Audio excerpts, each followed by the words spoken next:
everybody. Welcome again to Certified Unscripted, from the boardroom to the basketball court and more, where you're going to get some raw opinions. You're going to get some of the best topics.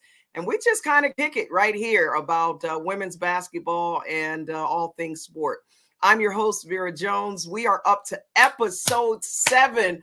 Who knew? At first, we just were like, well, let's just talk about it. Let's just do it. And every week you keep coming back. So we really appreciate it. And every week you keep sending your questions and comments and thoughts to certifiedunscripted.com. Be sure to go to the website. Also know you can check us out on YouTube, and many of you are already joining us on Facebook Live as well. So again, I'm Vera Jones. We've got a lot to cover. That's another problem. We're starting to learn, like, how are we going to get all of these topics in 1 hour? But we're trying our best to stay true to that.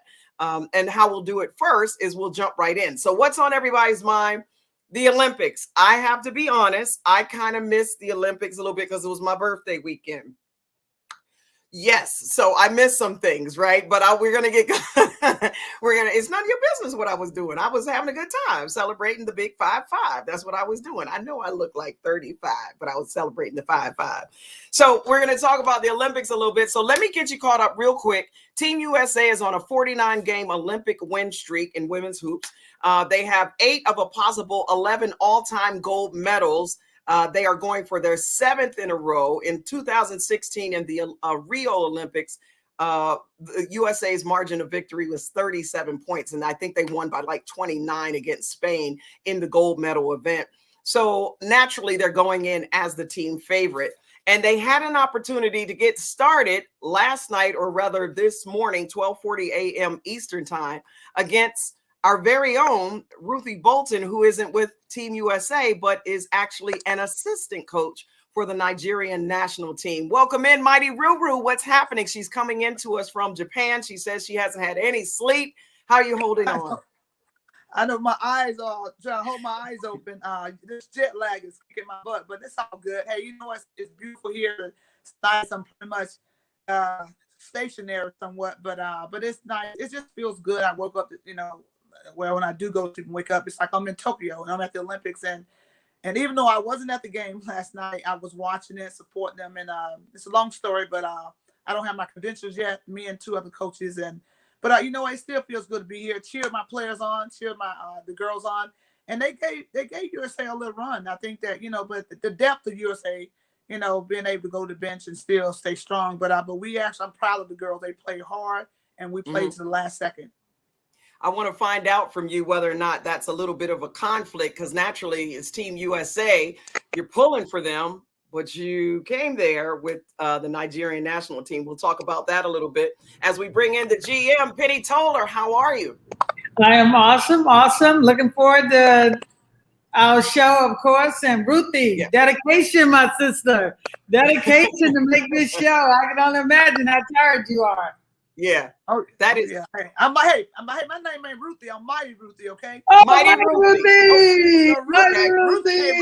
Ruthie would have been still asleep, but Mighty Ruthie is up and kicking. Okay, Mighty Ruthie. I'm staying correct. All right, we got Mighty Ruthie, thank goodness, on the show, and sitting in for at least for a little while for Teresa Weatherspoon is our very own, always in the dark, Rita Haywood. Look, man.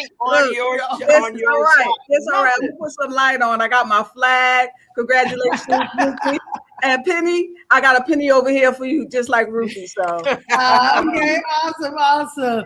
Vera, I like that. That was smooth, Vera. Yeah, very smooth. Penny, look, Penny. I'm gonna have to do something with you later. I'm gonna have to make this penny like break it up or something. It's all right. Yeah. All right. So we have a ton to talk about when you talk about the Olympics. So I'm going to jump off of basketball real quick and go to what's headlining just as soon as today. Like I said, that's why we have to be certified unscripted, because things happen in the sports world just like that. And I think the thing that's on everybody's mind right now has got to be Simone Biles, right? Pulling out of the Olympics. Wow. Right? Just major. No one expected. And then the reasons behind why she pulled out of the Olympics. Obviously, she had probably not the best performance. In fact, a performance nobody ever would have ever suspected Simone was even capable of. And behind that, having to go and sit 5.5 hours and then just kind of think about it. And she said, I was watching her on CNN, and she was talking about how she literally, for that 5.5 hours before the next whatever it was that she had to do, was literally shaking. She could feel her body just trembling, and she just couldn't do it. She just said she knew she was not mentally prepared. Yeah. It's tough. It's tough. We are coming out of COVID. Sometimes we forget we are going into a whole session of the Olympics where there are no fans, and that there is a threat of COVID spreading rapidly. The gymnastics team not even staying on campus. Ruthie, I'm sure you can speak to it. What does it feel like being there and mentally in this space, given everything that's going on? Yeah, you know what? When we landed, listen, I think it was easier to get in the White House than it is to get here without. I'm sorry, security line was 10 stops from getting off the plane to the baggage claim. 10 stops of doing this, filling this out, looking at you. And so it was it's a very rigorous, schedule they have here. But I want to go back to Biles. I admire her for she being true to herself. Say, you know what, I'm just not in this.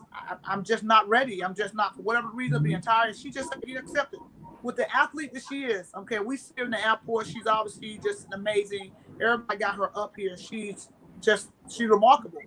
But she was humble enough to look at herself and say, I can't compete like I need to. I'm not in this. My headspace not right. To me, that takes a lot of courage to be able to be okay with not being okay. And so, and in a sense, that it's like, this is where I'm at. I'm not at my fullest. I owe it to my teammates. I'd rather give it to them. And to me, I think it's a great move. But the pressure of performing, not just for you, your teammates, for your team, for your country. The world is watching. Everybody got her up, and sure, she's done a lot of promotion stuff, a lot of interviews. Everybody want her time. Everybody pulling from her. So it's like, hey, I'm exhausted. And so for her to just take a step back and say, you know what, I'm good right here. To me, I applaud her for that. Well, what's interesting, and one of the things that I want to ask, like if we're really getting into it, is, and this is not to be, so keep your boos out of the comments, right? But I have to play devil's advocate a little bit. What's different, right? Don't you, when you were in the Olympics, Ruthie, right? If Spoon was here, she was in it. That pressure, what is different today in terms of the pressure versus before? Now, I've got my thoughts on this, but Penny, I'll pull you in on this. Why so much pressure now? Why is the mental health space so difficult, so prominent? Because I can tell you why. Even watching Simone go through that, because first of all, imagine practicing and staying ready for a whole year. Let's start there. The Olympics didn't happen when it was supposed to happen. Then you got, are they going to be in the Olympics? They're not going to be Olympics. Let's get there early. The gymnasts were there early. And this is where the sixth man does come in, because when you feel that type of pressure sometimes, like having fans, you can feed off of them. And there's other things going on that you can focus on other than yourself. But when there's nothing going on, there's no one around and you're isolated, you have nothing to think about but the games. I commend Simone, because I'm going to tell you something. I always used to ask my players with the Sparks, what does it take to win a championship? And most people would say talent. No, it takes sacrifice. And she knew that she wasn't ready, and to step down and step aside and give her teammates that she had confidence in to go ahead and win that silver medal. Like, no, they didn't, they didn't get beat. They earned the silver medal, which is a lot.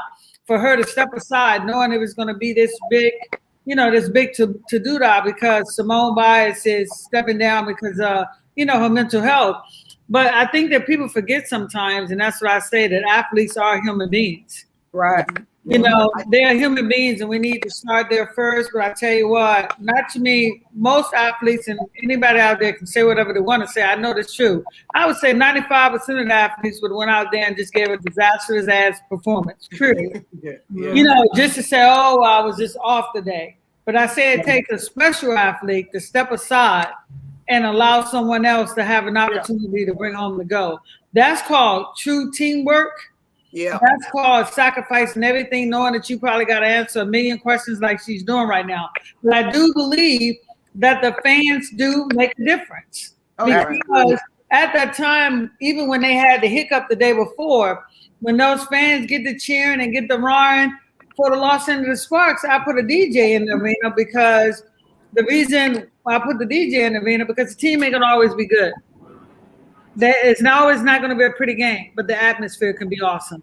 And I can tell you right now that our DJ has won us some games because when we play bad, I tell our music director, tell the DJ, crank it up. Because when you get that energy crunk up and people get all hyped and the players start getting juice, here come another player and they need that energy sometimes.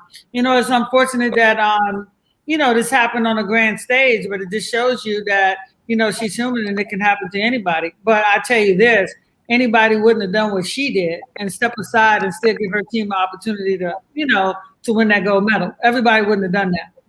And just with the component of social media, like everybody has eyes on you, even people like you don't even know. And they all have an opinion. It's like, oh, she should have stuck it out, blah, blah, blah. I would have done that. It's a once in a lifetime situation. But like you said, she was courageous enough to say, no, It's not about me. It's not about me. It's about us performing to the height of our gift. And she stepped aside. So, you know, social media pressure is unbelievable for these athletes. And everybody's always talking about what they should have would have done. Then go be a gymnast and do it. You know, I mean, I always say that's easier said than done. You know, and you know that's the thing about social media. Everybody want to have an opinion, but I'm gonna tell you something. Everybody, you know, that's why I love what Venus Williams said when Naomi, who we're about to talk about as well, about her mental state. When Venus said when they asked her, "How do you cope with the pressure?" Like she said. One thing I know is everybody in the media none of them beat me and never will ever be better than me. When Venus said that straight up, and that's real. Like everybody can sit and critique, but I mean, look what has been 5 years that she had to walk in greatness shoes. You know, she still can go. And I'm gonna tell you something, I'm gonna raise Simone even higher because I'm gonna tell you something, 95, 98%, they wouldn't have stepped aside. They just would have went out there, awful performance. Your team wouldn't have had a chance to win. She gave her team an opportunity to still win a gold medal.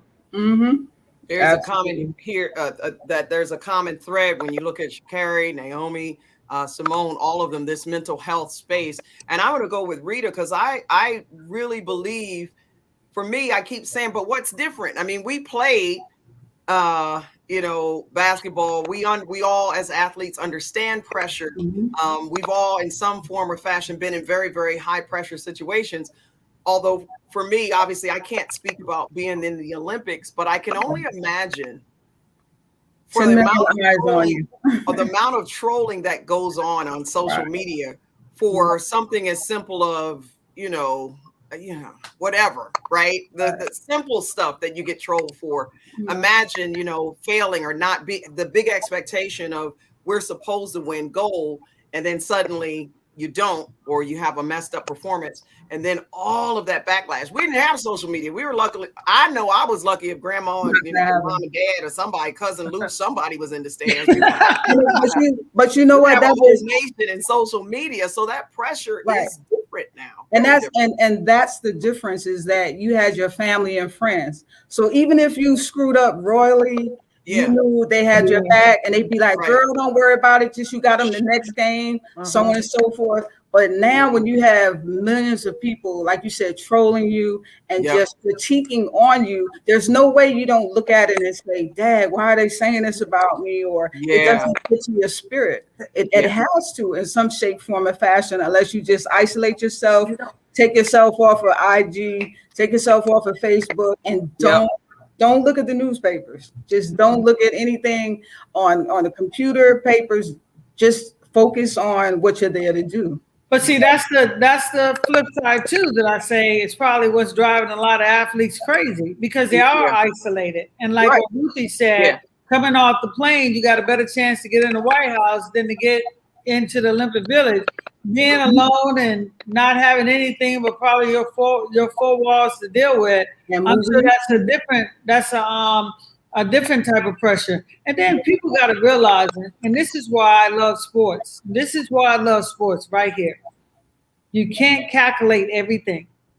And that's what makes it so pure, so great, and why we want to watch it, because anything can happen. Yeah, right. And another thing too, like I said, I've always been a Biles fan. I'm truly am even more of a fan now, because just with you got to sort of know when to. There's more than one way to win, and I think her win and by learning how to just be humble enough to know to take care of herself and to love herself enough to know, you know what, I'm just gonna be me. And to me, that was a calmness about her. And she said, hey, this is my decision.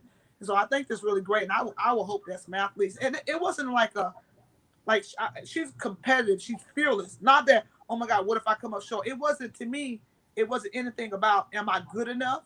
It's just about me stepping back, making sure and making sure my space is good, and also allowing her teammates to enjoy that. So to me, I think that's wisdom. I think it's wise, and I think she just exhausted and just.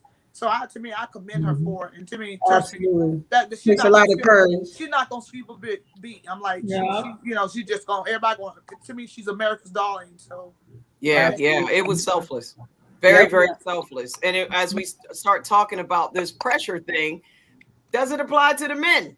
Or did we just get a complete? What happened? What happened? No, they're going through it. What happened? Thoughts on the men's basketball team losing to France? Is the world catching up? Are we complacent? Saw something from Magic Johnson. Was reading something in the news. His thought was we were missing one player. His name is LeBron James. Like, talk about it. What happened? I just think USA basketball, whether you're the women's side or the men's side, we've always had a target on our back. And everyone measures their success and the standard of success by what we do or beating us.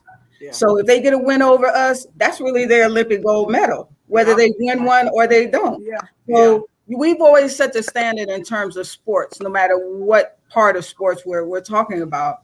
So for France to win, I don't know if it was just a matter of the men being complacent or feeling like, oh, we can always just turn it on and catch up. My thing is, when you're out there, you're supposed to put the dagger in and then twist it and then, relax afterwards. So my thing to me, they should have had a wake-up call when they lost to Nigeria and what you call preseason about, 3 weeks ago. They lost to Nigeria. Then they lost to Australia too, I think.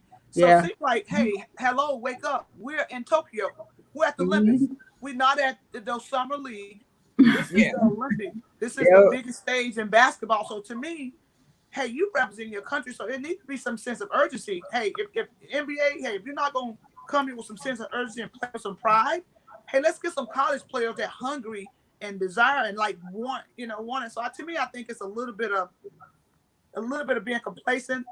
And understand the game is different now. They can't just go one-on-one, do their thing. Defense, there's not a 3-second defensively. So they got to learn how to play more together and not have to go one-on-one, see how they can fly. But they got to learn how to just, I think, learn how to shoot better and play as a team. And I don't think we can use the whole COVID thing either, because they've been through it, right? They played in the bubble, and did it well. So I know there's a lot of excuses and a lot of things, but what were you about to say, Penny?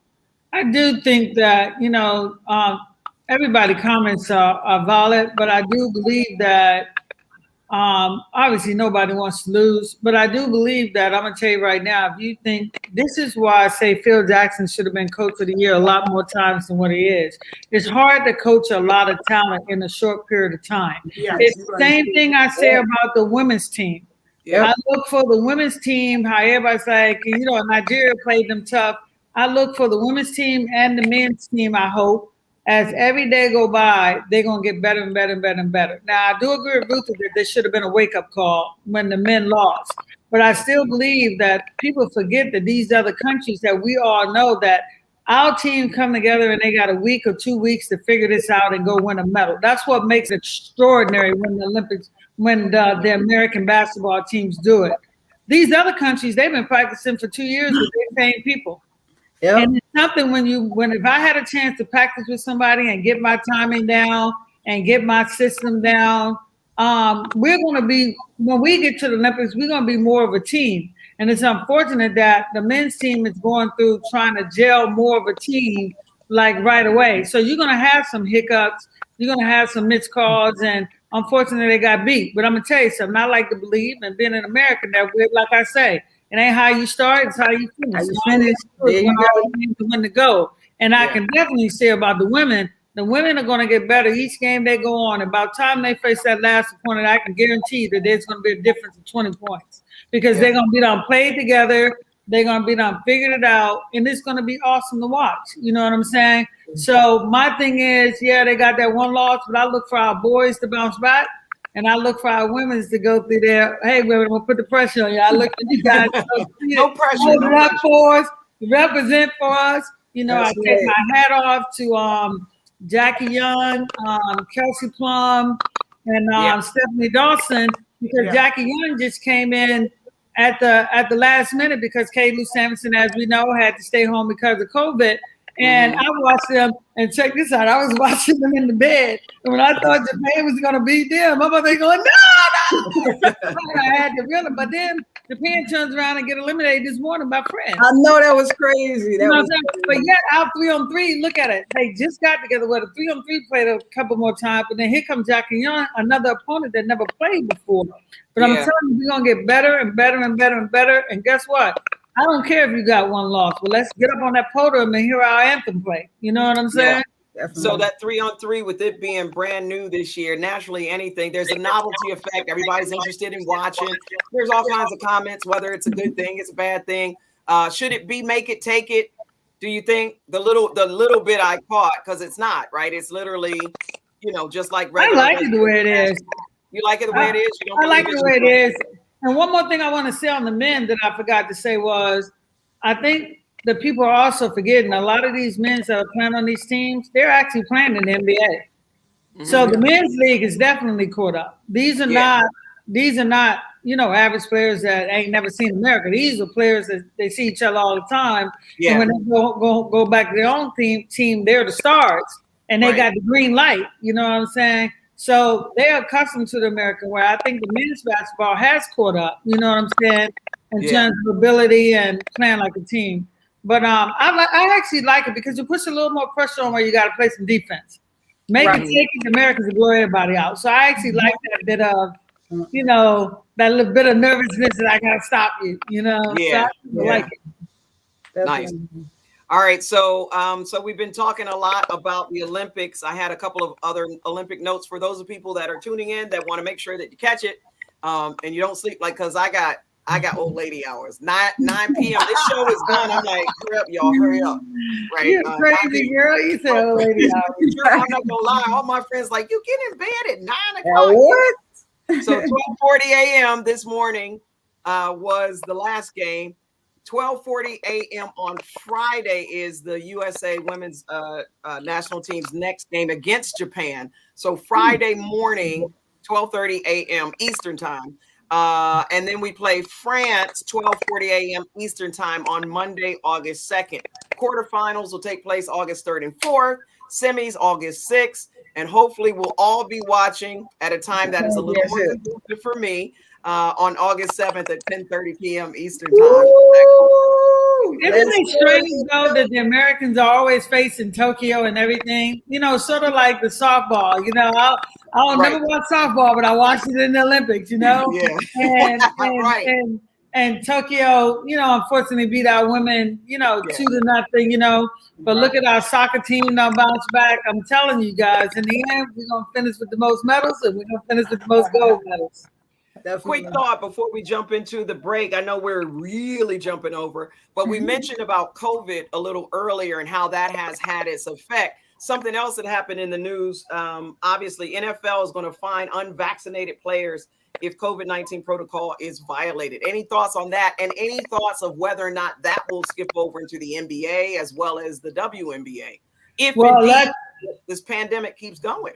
Well, let's correct it. It's not if protocol is violated. It's if they're not vaccinated. If they're not vaccinated, right? Yeah, they're going to, if they're not vaccinated. In the beginning, I think I used to think, well, that's if a person don't want to get vaccinated, then they have to get vaccinated. But the reality of it is, it affects the next man. You know what I'm saying? Where you can get everybody, you not being vaccinated could spread something, and all of a sudden somebody's father, somebody's uncle, somebody's brother is dying, or somebody's sister or cousin. Yeah. And I do believe it is going to carry over, because the reality of it is, playing on a team is still a workplace. And I know here in California, right now, first of all, you got to mask up to go back and everything. We're right there back doing that. And they're making people prove that they're vaccinated. And I know people don't want to do it, but it's a lot of people out here dying right now. And I think a lot of people should just get vaccinated. Let's save some lives, And it's crazy. Oh, that's a whole nother. That ain't even a certified unscripted topic. That's just a whole nother topic. I just don't understand it though. It's to me, I just don't understand it. But yeah, as it pertains to sport, you're dealing in a body that can force regulations, as opposed to a government can force regulations as well, but it's political, right? In sport, it's like, either you do it or you don't, because they realize that if we end up with a whole bunch of people getting sick, on top of lawsuits because we didn't do anything else that we were supposed to do to protect things, we're going to be in a lot of trouble, because we're not going to have a sport to play. So we'll talk about that a little bit more. You're watching Certified Unscripted. I'm Vera Jones. That's the mighty Ruthie. Penny Toler is part of Certified Unscripted, as well as Teresa Weatherspoon, who is doing something extremely important with the Pelicans, and maybe she'll show up and tell us what that was. That was so important. As far as I'm concerned, it wasn't more important than mighty Ruthie, who is in Tokyo at the Olympics. So we'll get on Spoon a little bit later by not being here. Spoon's trying to make sure they pick that right draft pick. The men's NBA draft is on Thursday. So she's like, hey, look, we ain't staying at the bottom. I got to stay here and have my input on that draft. That's right. We do have our executive producer, Rita Haywood, hanging in with us. We're going to take a little break and give us 1 minute, and we'll be right back. I know you've got some questions about some of these greatest players of all time. We'll talk a little bit about hoops on the flip side. Don't go anywhere. In today's busy, fast-paced world, you need hydration that can go the distance with you. Face it, most sports drinks are more like soda. Many contain tons of sugar, artificial flavoring, artificial colors, and artificial ingredients, sometimes leaving you feeling sluggish, nauseous, and bloated. Well, there's a new sports drink in town, and she's got game. Introducing Elektra, supernatural hydration for everyday doers, hustlers, and athletes.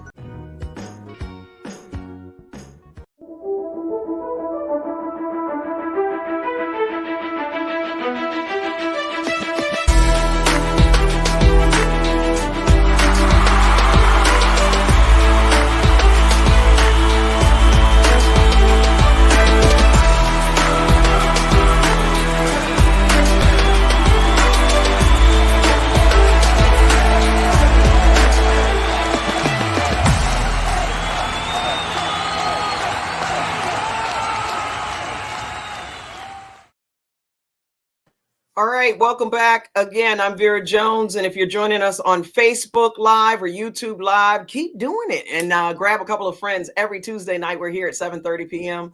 You can also check out past episodes, have some good stuff, including, I guess we should be promoting the fact we've got some good guests coming up. I think we're going to be able to grab some of those people from some people from the women's Olympic team.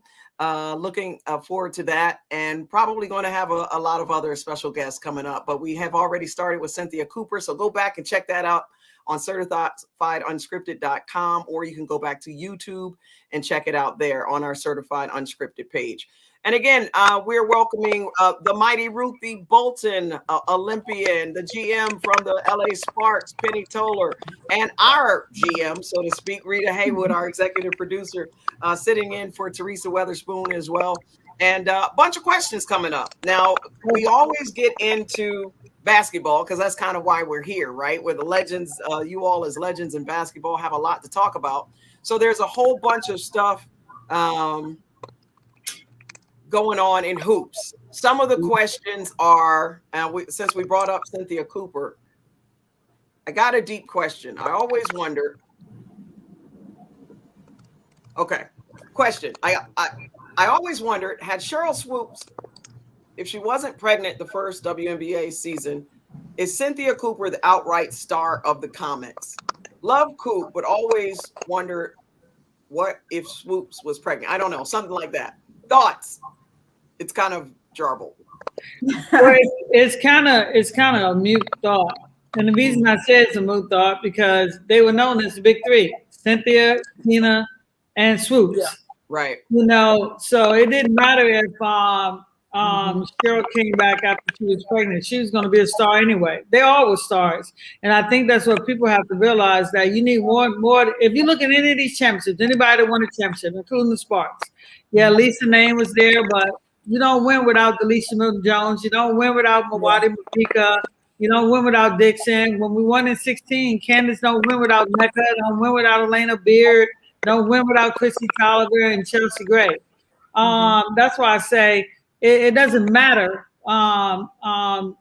You know, if there's one star, they had a very talented team, and that's why I say when people ask those type of questions, you know, you might want to keep those for individual sports, because when you're in a team, everybody's role is important and everybody should be a star, because even if you play 2 minutes in a game, that might be the most 2 minutes you will ever play to help your team win.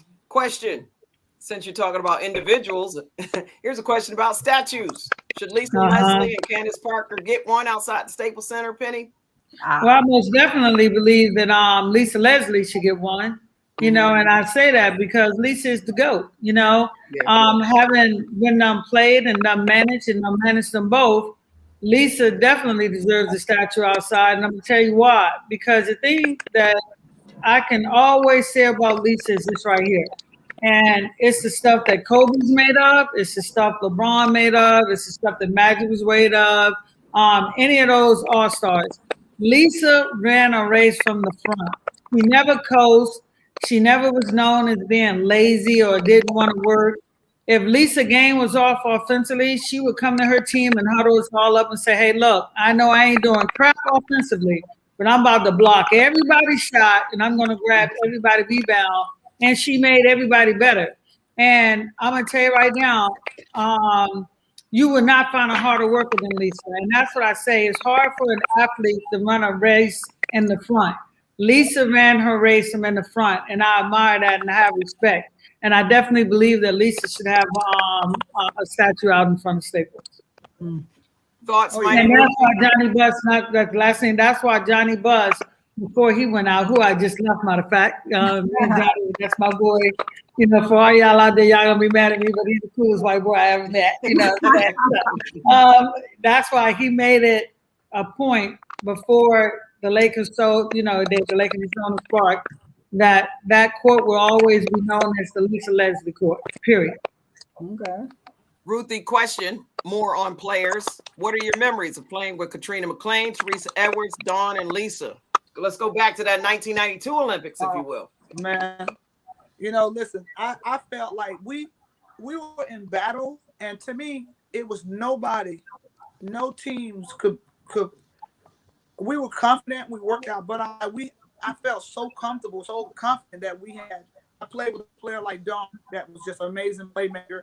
I played with Cheryl Swoops. I played with Lisa and Katrina and Teresa, a powerhouse of players. And so I think about that all the time. And I'm telling you, those players and what they did and the chemistry that we had, we knew our role on the team.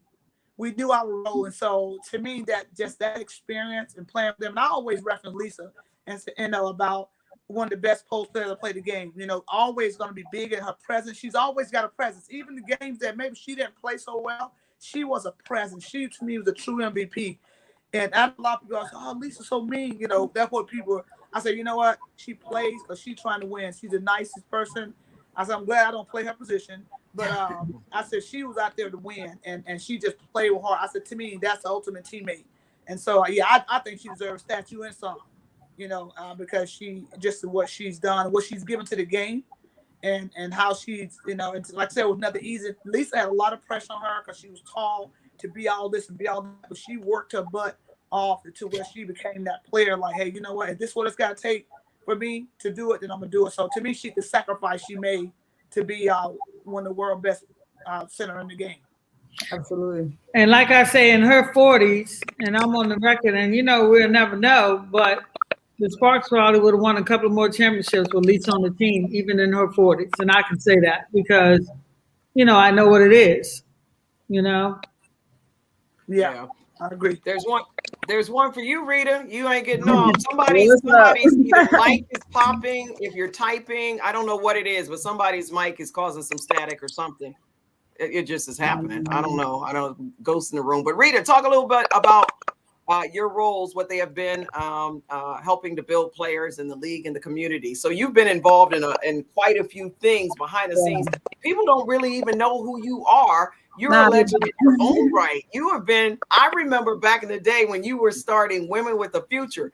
And I was just coming out of college. So it was the 80s. Wow.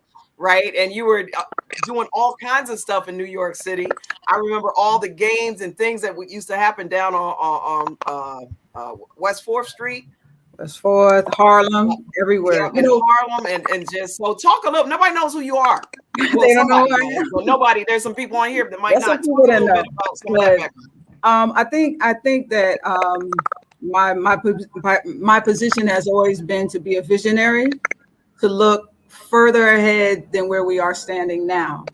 So whether it was creating Women with a Future or any of the tournaments or community events, it was always about helping people to spark that thing inside of them to say that they can do anything, and that all you have to do, if you can see it and you have a vision of it, you just have to take the steps to make it happen and to put it together, similar to a jigsaw puzzle.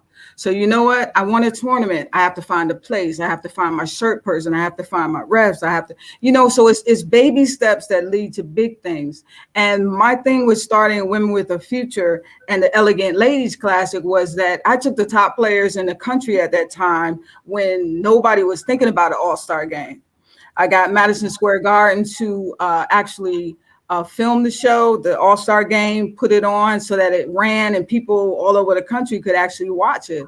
So at that time, basketball was still very much in a little box, in a little corner. And it's like, no, let me rent, Columbia University in Harlem, and let me fly the top NCAA players to New York with the help of sponsors, put them up and just treat them as all-stars, because these are the people who are going to evolve the game.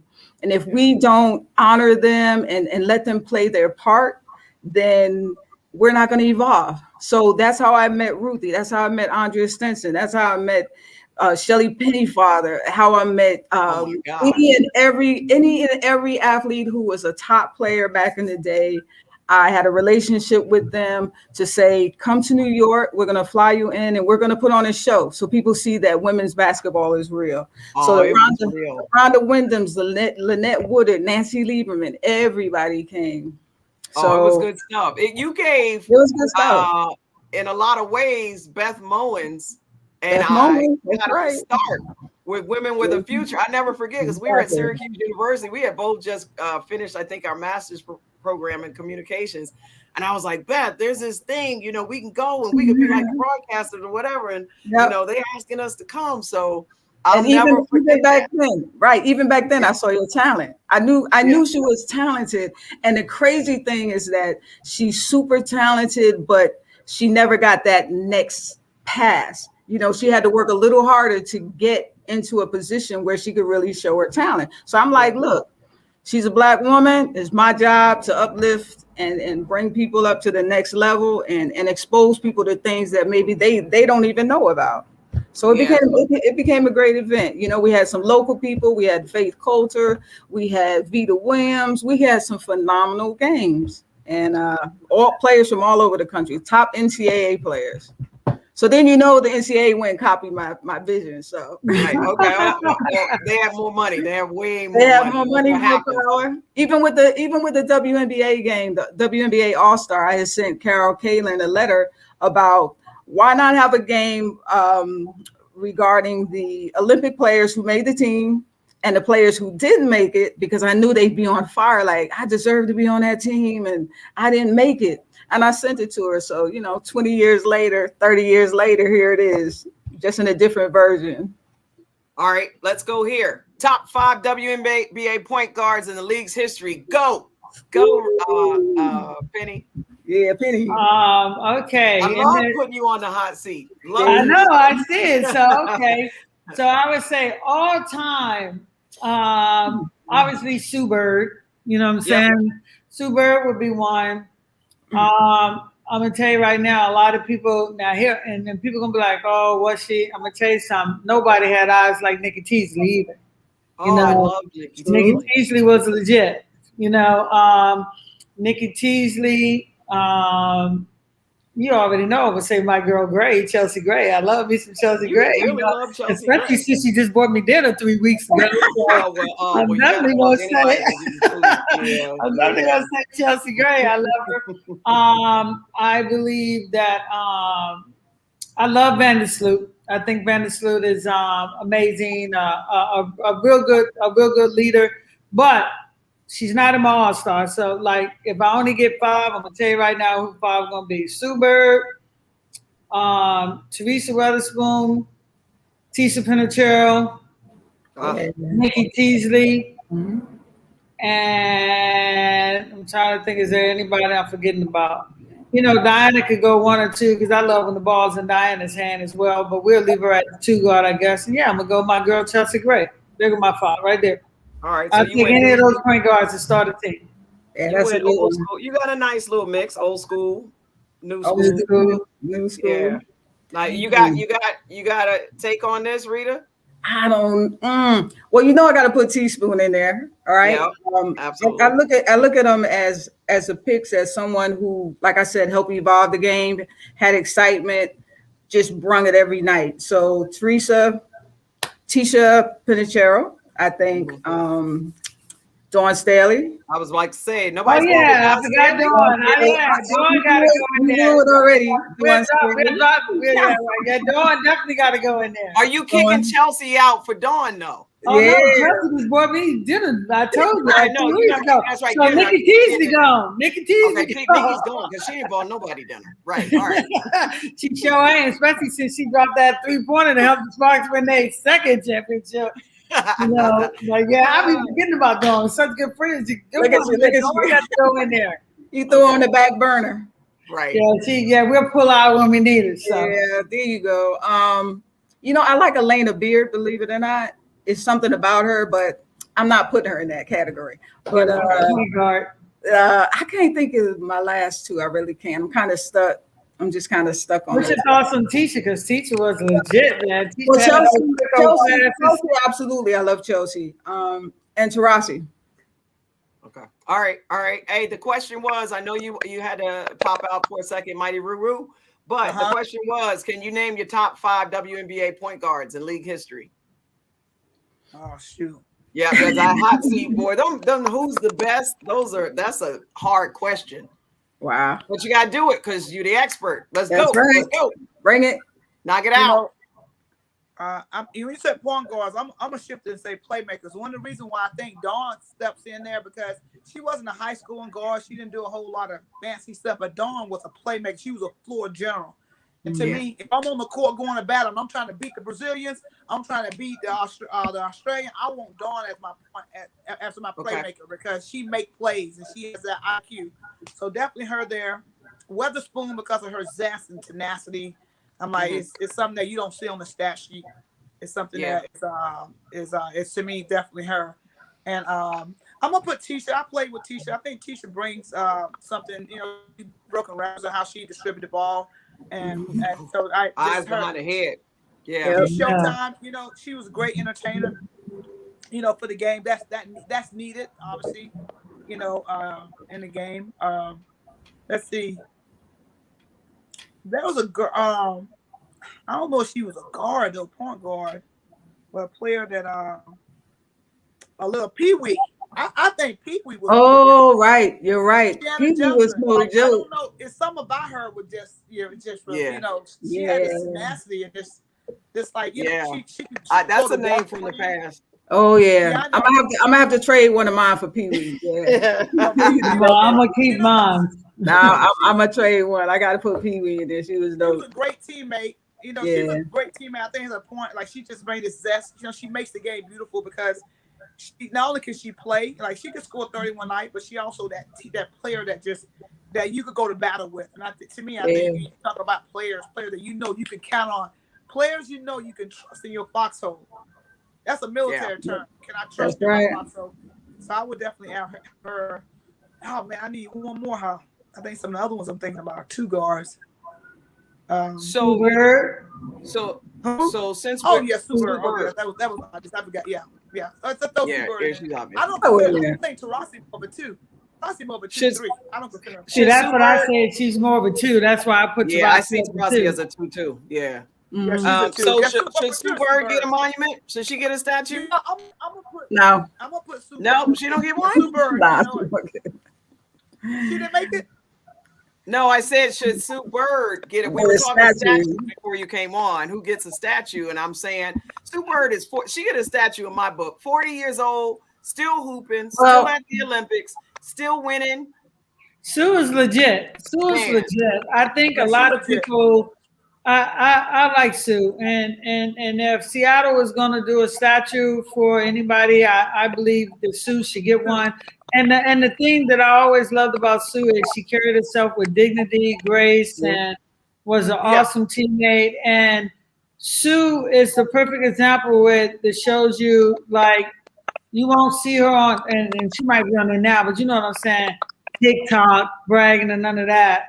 But she's walking with 4 rings. You get what I'm saying? Right. Well, most people, while they're popping their collar, and that's what the Nastics remind me of. And I'm not saying it because they're both Caucasian women, but I'm talking about with that grace. And, you know, they're silent killers, silent winners, and silent leaders. You know what I'm saying? And sometimes those people can get overlooked, but her resume is highly impressive, you know? And if Seattle was going to do a statue for anybody out there, I mean, there's no way they could. I'm going to tell you right now, and I know this, and my whole career watching them play, I was more afraid when Sue was playing than Lauren Jackson, because you know how teams have injuries. And when LA would play Seattle and Lauren wasn't there, Seattle didn't lose a beat. Right. But they lost a beat when Sue wasn't there. And that's why I say if Sue's ever on the floor, you got a chance. I don't care, even if she's playing with 4 guys off the street, you got a chance if Sue's on your team. True. All right, I'll change my mind then. You convinced me, I'll change my mind. Yeah, because her IQ is off the charts. She make everybody better. She's calm under pressure. She got a lot of good, really, really good qualities. And I used to enjoy watching her play. And as a GM, you know, GMs, we got a wish list. Yeah. You know, when her contract came up, I used to try to call, hey, Sue, come to LA. You know, so I got to respect that loyalty, you know, but Sue's definitely one of the all-time greats. Yeah, absolutely. All right, so moving forward, what is different between, now that we're on this whole point guard thing, let's just keep moving with it a little bit. What's different between today's point guard versus the point guard 30 years ago? What's Penny Toler, a point guard 30 years ago at her prime, right? Well, what's different between the style of play, between the expectation? Ruthie made a good point about Ruthie. That's your mic popping. I don't know why. I'm taking you out for a second. About the, I don't know why your mic is popping, but it is popping. I think this is in her ears. Okay. Yeah. Yeah, so giving her a beat. They're waiting on her to sing. They're giving her a beat. She beatboxing, right? Yeah. So what's different? Because it is a little bit different. You know, I played point guard in high school. I certainly, you know, what happened, you know, what I was told to do back then doesn't look anything like what happens now. Just a little bit of education of where we've come in terms of developing that point guard spot. Thoughts, Penny? Well, I don't even think it's just I wouldn't even say it's just the point guard spot, because to be honest with you, I mean, in my day, and you guys can attest to this as well, we done seen some amazing point guards. These people, unless they were in the women's basketball, we never know anything about them.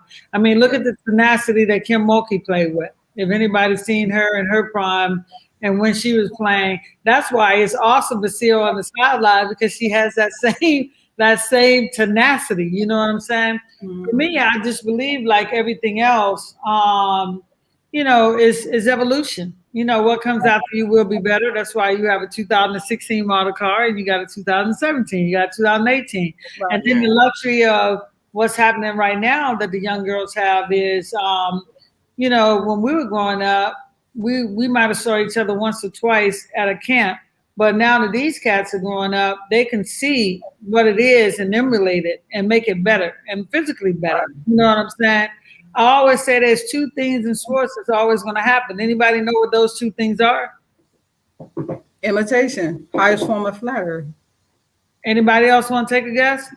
That's not the answer. I missed your question. Say it again. I say there's two things in all sports that's going to happen no matter what life or athletes take on or whatever. There's two things in sports that's never going to change. Fouls. But the fouls can change. I wrote a book about it. Well, I think that you're going to have your point in time, and then evolution, like someone is going to come and take your place. Well, that's one of them. I said the two things in sports that are always going to happen is Father Time is going to be undefeated, and evolution is going to happen, whether you like it or not. What comes after you will be better. I like that.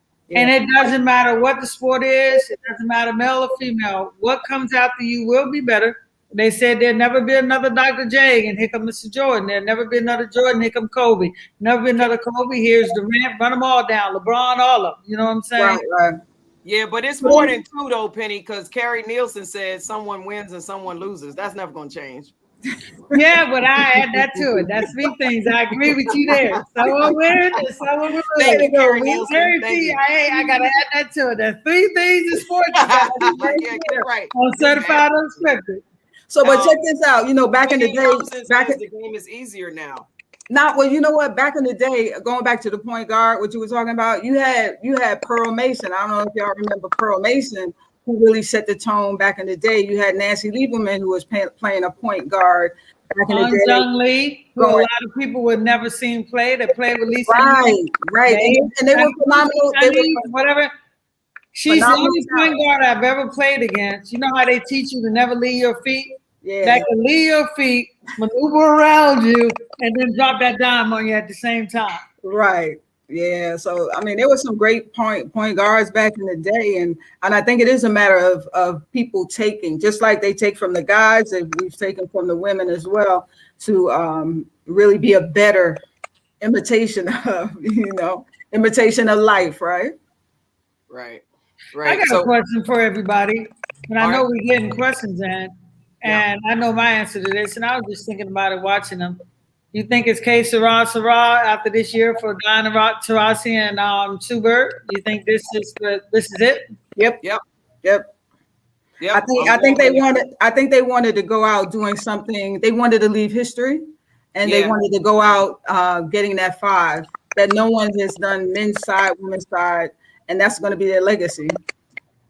Yeah. Right along with all those other championships. Taurasi got 3, Barry got 2, college championships, MVP. All the championships. I mean, they resume, you can read it like a... Ruthie, you in Tokyo, can you ask them? Can you get a special report? Yeah. Can you get an exclusive interview? Just find out. Is this their last? Olympics? Yeah. Ask them, are they done? Are they bowing out, going out gracefully? But I'm talking about even the WNBA. Yep. Yeah, all of it. So. Definitely. Yeah, me too. I don't know. Taurasi may be done. I don't know. I got a Bird may try to go one more year. Wow. There's nothing left to do. Right. When people ask should Maya come back, what Maya done was extraordinary. Maya, what people don't know is Maya competed in 8 championships in a row. She just won every other year. But what athlete can you know is competed in 8 titles, I think, out of the 9 years that she played in the league. Right. Yeah. Now, that's a tribute question to people, because I think she only played 9 and she competed for 8 titles. And she might have only played 8 years and completed for all 8 years that she was there. I would have to look that up myself. And Minnesota just won every other year. Yeah, but it's nothing left to do for those guys. Yeah, true. Last question as we get ready to break things up a little bit, or at least last thought, not necessarily last question, but so we come back out of the Olympics and then the WNBA kicks back off when? August 15th, 15th, August 15th. So that's a long break, right? That's a long break. Yeah. Is that a factor? You know, in the middle, you're going strong in the middle of the season, then you break. And then some people continue to play because they were, you know, overseas and, you know, in Tokyo, fighting COVID as well as trying to win gold medals. And then you got other people, what are they sitting at home doing? What is that whole dynamic that takes place every 4 years when we do the Olympics and we have to have this segue? What's happening right now and how does it help or hurt?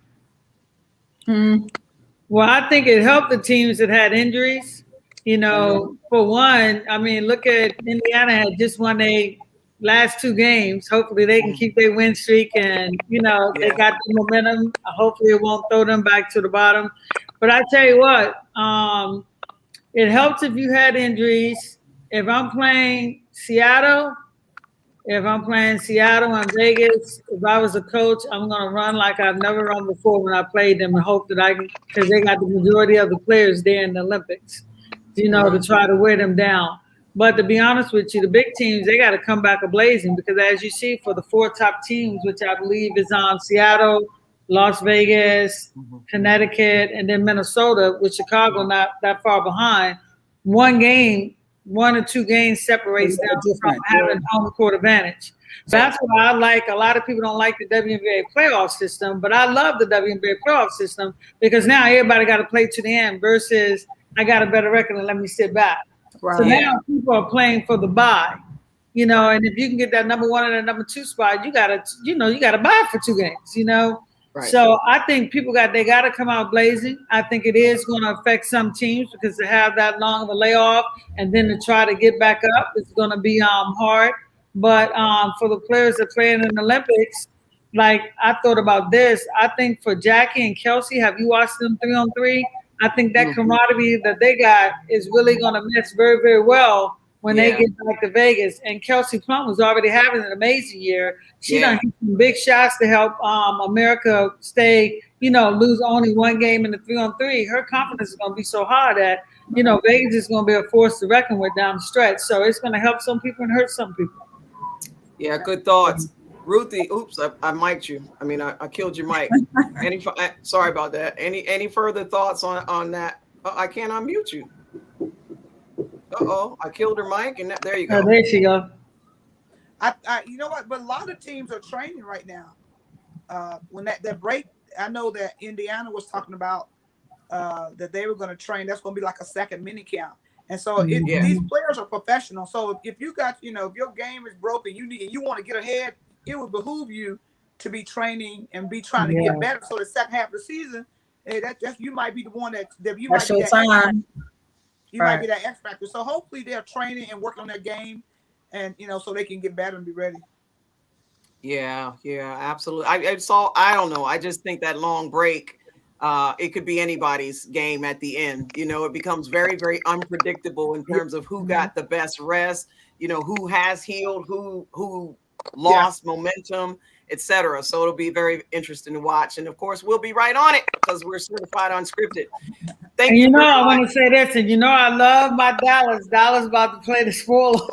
I think them young guns about to play the spoilers on a lot of people. They're about to, I love Dallas, Okay. All right. We're putting on Dallas glass. We're looking to see if Dallas does what Penny says. Well, like I said, some people that are at the top, if they got to face them young guns down the stretch, I'm telling you, they're going to be a difference maker. I also think that we haven't talked about it because I know we've been talking about a lot. I also believe that Candace Capri, where a lot of people don't know, who just joined the Atlanta Dream, I think she's going to help that team too. And I think Atlanta may, I don't know if they can rise up to the top. I don't see that happening. But I think they lost that coach, right?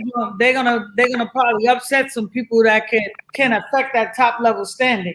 I think Dallas can do that. What you say, Rita? Didn't they just lose their coach? Yeah, they just lost Mike, but they were co-head coaches. Darius is still there, Darius Teller, and that may not be a bad thing because now you only got one coach to listen to.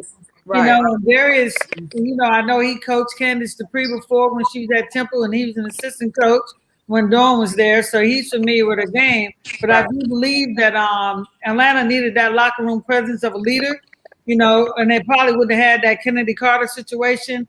And knowing Dupree's going to bring that, and she's going to bring that calmness there. Right. So it's going to be interesting to see what they can do in the second half. Right. I agree. Well, we got a shout out for Medina Dixon. There's a blast from the past. She's fighting cancer right now. Definitely. Nell, thank you so much for keeping us updated on that. We certainly send out our prayers to yet another legend in the game. And of course, I'm always honored to be with these legends right here. This is Certified Unscripted. We're here every single Tuesday, even post-birthday.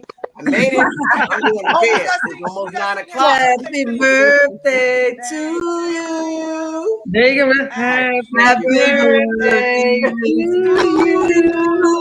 Oh, wait. Ruthie always wins. Ruthie. Go ahead, Ruthie. Happy birthday to Vera. Happy birthday to you.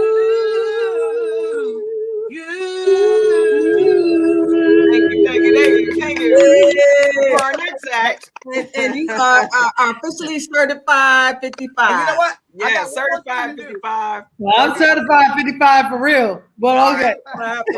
Well, thank you. Yes, I am in the crew now. I'm in the 55. On behalf of the Olympics, I gotta close us out with a song. Like, this is about dreaming. Dreaming. Awesome. Close us out. Let's go. On behalf of the Olympics. Wait, let me get my flag. Boom, boom. Dream big. If you want it, you can do it. Dream big. Pour your heart into it. If it's worth dreaming about, yes, might as well. If it's worth dreaming about, you might as well dream big. Ruthie, you be doing your thing, Ruthie. Any other show, only here on Certified Unscripted. Pow, pow. Teresa Weatherspoon and the mighty Ruthie Bolton, along with executive producer Rita Haywood. I'm Vera Jones. You are who you are, and we appreciate you. And yes, spread the word. Keep telling everybody to join us every Tuesday night right here on Facebook Live, YouTube Live, and you can always check us out on www.certifiedunscripted.com. That's it for tonight. And when it comes to women's hoops, we're not new to this. We're true to this. So check us out next week. Bye. Bye.